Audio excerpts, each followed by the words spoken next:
Electronic air defence ব্যবস্থার সহায়তায় যুক্তরাষ্ট্রের একটি উদ্ধার অভিযান ব্যর্থ করার দাবি করেছে ইরান। ৫ এপ্রিল ভোরে ইস্পাহানের দক্ষিণাঞ্চলের আকাশসীমায় প্রবেশ করা মার্কিন বাহিনীর কয়েকটি বিমান লক্ষ্য করে হামলা চালানো হয় বলে জানিয়েছে তেহরান। ইরানের দাবি অনুযায়ী অভিযানে অংশ নেওয়া দুটি C-130 পরিবহন বিমান ও দুটি ব্ল্যাক হক হেলিকপ্টার আঘাতপ্রাপ্ত হয়ে জরুরি অবতরণে বাধ্য হয়। সর্বশেষ আপডেট পেতে ভিডিওতে লাইক দিন, চ্যানেলটি সাবস্ক্রাইব করুন এবং আপনার মতামত কমেন্টে জানান।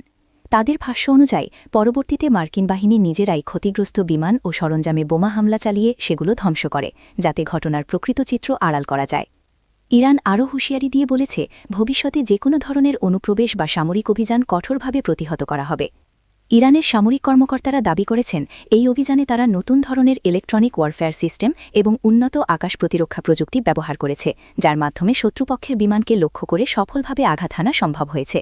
এমন আরও আপডেট পেতে লাইক, কমেন্ট ও সাবস্ক্রাইব করতে ভুলবেন না।